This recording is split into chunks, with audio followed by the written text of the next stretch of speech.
Hello, Internet. I'd like to offer my condolences to those who find this video, and my congratulations to those few souls who may finish it. My name is Blake Heiner. This is the first video that I've posted, and will quite possibly be my last. It depends on requirements of work and schools and life, I suppose. So we'll see how it goes. Today I'm here to talk about professional dispositions and attitudes for teachers. I'm actually in school to become a teacher. It's something that I have relatively recently realized that I've wanted to do for a long time. Kind of one of those moments where you're trying to figure out what to do with your life and you look back and reflect, and all signs point towards some goal, which for me is teaching math, of all things. I love math. I was one of those weird kids that actually liked going to school.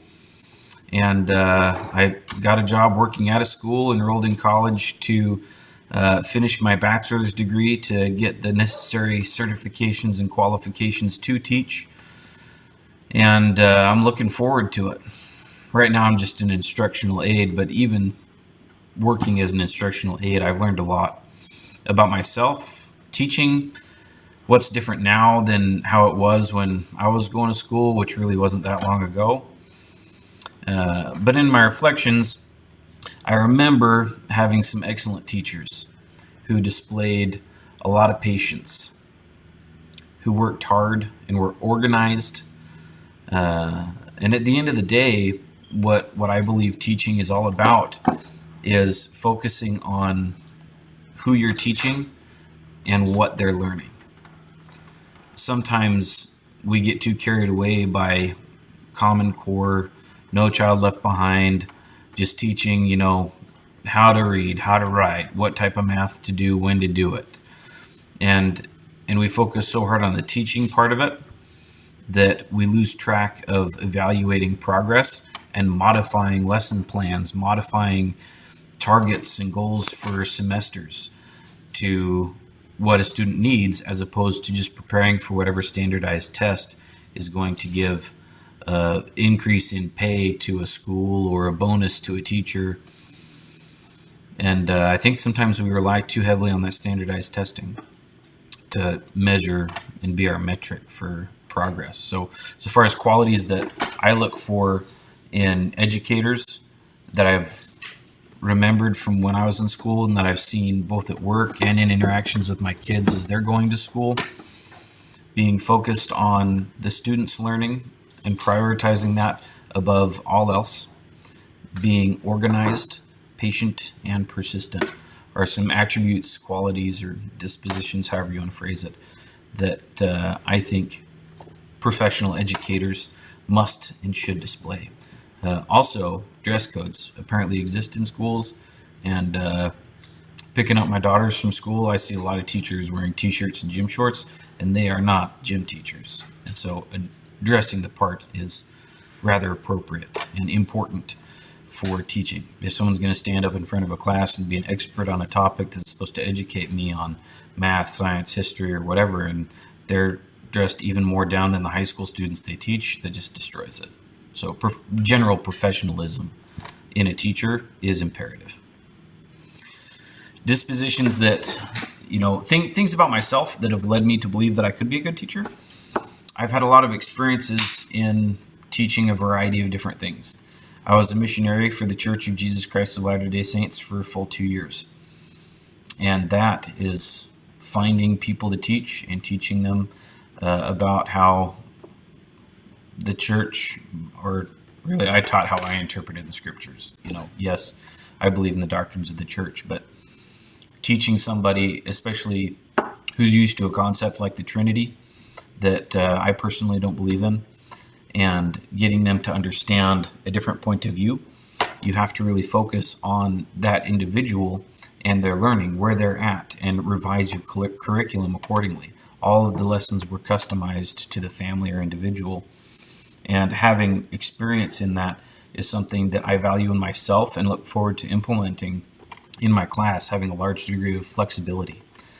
Another thing that I like about myself that makes me excited to teach is working at the school I work at, um, and just experiences with my kids at school. Teachers form notions about groups of people, biases, and let those biases uh, dominate certain areas of the classroom. Kids get treated differently because of their history at school, not necessarily where they're from or what race they are. Teachers, I find, generally don't care about that.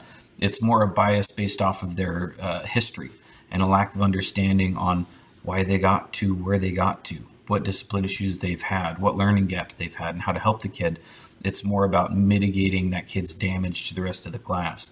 That bias is a detrimental force in our education system today. I definitely need to work on my focus so far as teaching in classrooms go. Anyone who's watching this video, I'm sure, can tell that I tend to ramble. And just like everyone else, I use filler words and that sound that is annoying when I play back these videos. I've done 20 plus takes trying to get something to stick here. And this one's going to end up working out just because I don't have the time or battery life on my computer to do anything else about it. But focus is something I need to focus on before I really take a strong role in the classroom. Also, I mean, discipline, but not discipline. Being stern with kids in a class and understanding how to control that environment is something that I'm nervous about. I'm a rather straight up guy, and I work hard at home as a father to be a good disciplinarian and enough to have purpose for discipline that I dish out and to have understanding before anything happens. Even my 3 and my 5-year-old, sometimes they do something that merits getting a timeout or getting a spanking. Sometimes, I mean, with Junior, it's ironic. It's like a dog, kind of. Sometimes he hates showers, prefers baths. So if he's back talking his mom, he'll need to take a shower instead of a bath, and he hates that. But before whatever discipline is about to happen, something I've gotten a habit into doing is having a conversation about why the discipline's happening in the first place. I've carried that into school with the middle school kids that I work with. In the math intervention for the middle school is, before they would get reported to anybody, or before I'd really come down on them, to just get on their level, look them in the eye and say, my piece, really, what's going on, why an action wasn't appropriate, and give examples from life that they can relate to. So, I could go on forever. I'm a real chatty person, which makes making YouTube videos within time limits difficult. Hopefully that doesn't dock my grade too much on this video. But anyway, maybe you'll hear more from me in the future, maybe not. Who knows? But for right now, God bless America, and that's about all I got to say. Bye.